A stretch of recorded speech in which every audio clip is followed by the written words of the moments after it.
มแนนคมแนนแกนสามัคคีของพวกเขาไมตรีจิตพิเศษพวกเขาต้องยกไปสูงเนาะถึงยังไงก็ตามเรื่องการต่อสู้มันต้องมีอุปสรรคคันเขามั่นใจแล้วเขาเดินหน้าพี่น้อง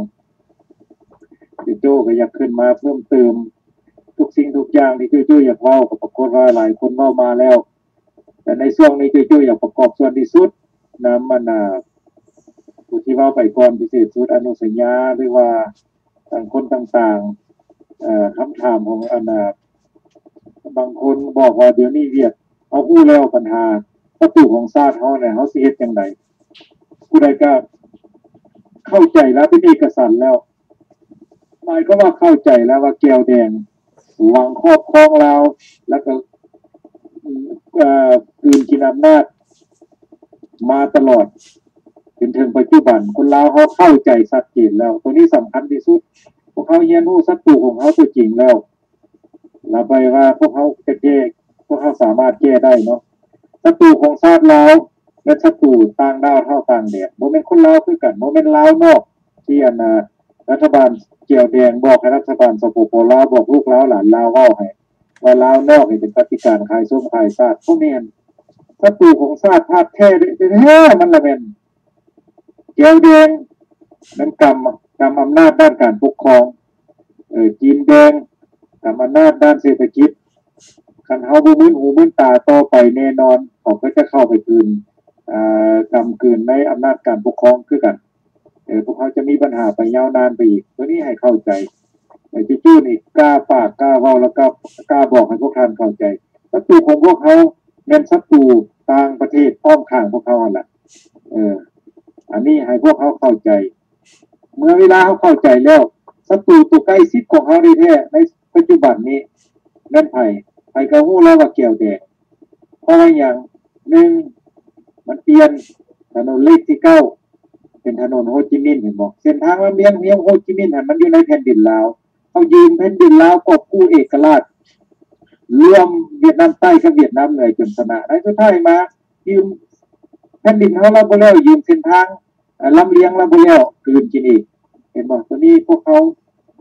บอกได้ว่าเวียดนามนี่เป็นคนทรยศ2มาเฮาเบิ่งเยือนในอำนาจการปกครองนักเชี่ยวชาญเต็มเบิดอันนั้นเป็น evidence ตัวนึงอีกหรือว่าหลักฐานพยานตัวนึงอีกแจ้งยืนเข้าไปแล้วก็นักการเมืองลาวทั้งด้านอำนาจการปกครองแม่นมาแต่ยุคปฏิเวียดนามทั้งนั้นยุคไปแต่ฝรั่งอังกฤษออสเตรเลียอเมริกาบ่มีไผได้รับอำนาจแต่ว่าคันจบมาที่เวียดนามแล้วสุขอแลนต่ำตายก็ได้เป็นเจ้าเป็นนายอันนั้นมันบ่งบอกได้ว่าเขามีแผนคืนกินชาติเฮาเห็นบ่ล่ะแต่ต่อมาเบิ่งยังไง YouTube นี่อีกอย่างที่โจ้เปิดให้เบิ่งตีเข้าไปเบิ่งโหดเซิร์ชเบิ่งว่าเวียดลาวเวียดเพราะว่าคอนเสิร์ตเวียดนามลาวที่ว่าหัวกู้โฮจิมินห์มาตั้งไว้กลางเวทีให้ลูกลาวหลานลาวใส่สิ้นใหม่ป้อนเกี้ยวคู่เขาโนกกาบไว้อยู่แกงทุงเวียดนามแกงทุงลาวเซลซะอันนั้นมันบ่แม่นคอนเสิร์ตมันบ่แม่นการสู้เพลงมันการสู้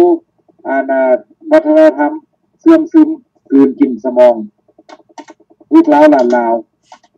ให้เข้าใจเด้ตามเขาเฮ็ดคันว่าคอนเสิร์ตสู้เพลงมันต้องสู้แต่เพลงมันหั่นแม่ก็เอาผู้สาวใส่สายเดียวก็เต้นย่อเต้นยองย้อนเรื่องของมันแต่ว่าเมื่อเวลามันลากซาดออกมามันลากพวกโลกโฮจิมินห์ออกมาแล้วมันให้ลูกลาวหลานลาวใส่ชุดลาวอันน่ะเขาเอิ้นว่ามันมีมาตราแม่นบ่แต่ว่าวาดพวกมอดฟ้อนหั่นแต่ว่ามาดเขาเรียกว่ามาดฟ้อนนั่นเป็นมาดไว้คันมาดไว้หมายความว่าหยังเขาเยียดยามน้ำใจลูกลาวหลานลาวเฮาให้เคารพนับถือเขาเห็นบ่ล่ะแล้วก็อันนั้นมันบ่งบอกให้เฮาได้ว่าเขาวางครอบครองเฮาทั้งด้านอำนาจทั้งด้านจิตทั้งด้านใจแถมไปด้วยวัฒนธรรมเราต้องเบิ่งให้เข้มดังลาวอีหลีตีเข้ามานี่บอกว่าเวียดนามมันว่าลาวกับเวียดเป็นพี่น้องเดียวกันทั้งสายเลือดเดียวกันมันเว้าได้จังได๋แต่ยังน้อยข้าพเจ้าได้ยินคำนี้ที่ผู้ใหญ่เว้าให้ฟังเห็นบ่ช่องไอ้น้องช่องนามสกุลเพื่อสิลมให้กินแค่ ห่งสิตายมาเฉินบินบนเจ้าบ่เคยเข้าใจแต่ยังน้อยยังน้อยรุ่นอ้ายรุ่นดังล้มกันสองไอ้น้องสองน้ำสกุลเห็นบ่หมายเขาว่าอย่างคันมือไรนาเกียวแดงมันบอกว่ามันเป็นพี่เป็นน้องกับเขาอ่ะนะ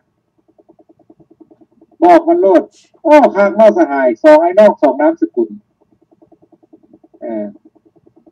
คำหมายว่าเฮือสิลมให้กินแค่นะหมายเขาว่าบ่ฮู้ที่ภาษาบอกทราบมารยาทบอกตระกุล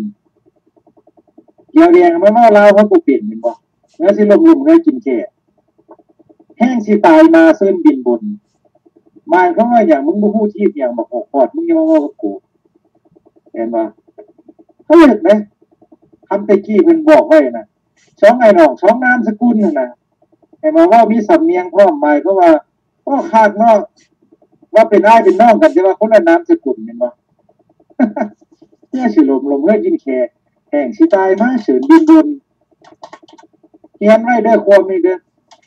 ละไปเข้าใจเว้าดูจะเข้าใจว่ามันแปลว่าหยังแล้วก็เว้าให้เรียบได้ยินเรื่อยๆอีกสำคัญที่สุดนะตัวนี้วันนี้โจ้อยากให้อยากให้ทฤษฎีหรือว่าวิธีเนาะนะยกอ่างไหนโจ้เคยบอกไว้ว่าเรื่องการประท้วงอยู่ในลาวก่อนนี้คลิปเนาะก้อนจีนอีกโจ้บอกว่าเรื่องการประท้วงอยู่ในลาวไม่ต้องจำเป็นยกป้ายไม่ต้องจำเป็นอย่างหรอกเริ่มคุยมามีคิ้วไปกันเห็นบอกเดี๋ยวนี้จีนเฮ็ดได้ผลขนาดจับบ่ได้เพราะว่าเขาไม่ได้เฮ็ดอย่างผิดเขาไม่ได้ปากเขาไม่ได้เว้าแต่ว่าสิ่งสำคัญที่สุดคือมันเป็นการเน่งติ่งมันแสดงให้รู้ได้ว่าคนอยู่ในชาตินั้นบ่มักเขาวันนี้คนลาวถามเฮาว่าเวลาฮู้จักว่าเวียดเขาวางคืนกินชาติเฮาแนวนี้เขาสิเฮ็ดแนวใดจิโจ้สิให้คำคิดคำเห็นต่อไปอีกเนี่ยเขาเสียดแนวใดครับพี่น้องเมื่อเวลาเฮียนหูคักๆละ1ยึดบูชาเพราะว่าเส้นทางห้องห้อยโฮจิมินห์นี่มันเขียนไว้คือรางรถไฟนี่นะมันเป็นทางเป็นแล้วไปลูกน้องให้เจ้าหันกับไม้เขาก็ไปตามทางนั่นแหละแต่ว่าเขามีปัญหาแล้วเดี๋ยวนี้ปัญหาตัวนี้อะไรโฮจิมินห์เขียนไว้ว่าเขาจะก้าวขึ้นสู่สังคมนิยมสร้างแรงมีโนจีนนี่ให้เป็นสังคมนิยมแต่ว่าเขามีอุปสรรคตัวใดสงครามเศรษฐกิจเข้าไปต้านทานมันอยู่หันเป็นบอกเมื่อเวลามันเจอสงครามเศรษฐกิจแล้วห้องห้อยโฮจิมินห์หันมันก็ไม่หยุดอยู่แล้วหันมันอยากปีนก้าวเข้าไปไทยพุ่นล่ะแต่มันหยุดอยู่แล้วหันเดี๋ยวนี้ถ้ามันหยุดอยู่แล้วเฮาสิเฮ็ดจังได๋พี่น้องเขาก็ยึดเข้าลบบูชาวิธีทางของเขา1ยึดเข้าลบบูชาหมายก็ว่าเรื่องโฮจิมินห์แก้วแดงมาอยู่ในแผ่นดินลาวแล้วบ่สนบ่วนบ่เกี่ยวบ่สนใจ2มายึดให้ความสำคัญคือแนวใดนักเสี่ยวซอกเสี่ยวซ่านมันมาติ่งอยู่หั่นอยู่ในกลุ่มกวนกระบวนการนั้นหน้าที่สิแล่นไปถามมันหั่นบ่คนลาวเขาถามกันเองร่วมกันเองเฮ็ดมือเล็กมือหน่อยตีโตออกตีโตห่างยึดให้ความสำคัญที่สุดตัวนี้พวกเขาจำเป็นต้องได้เฮ็ด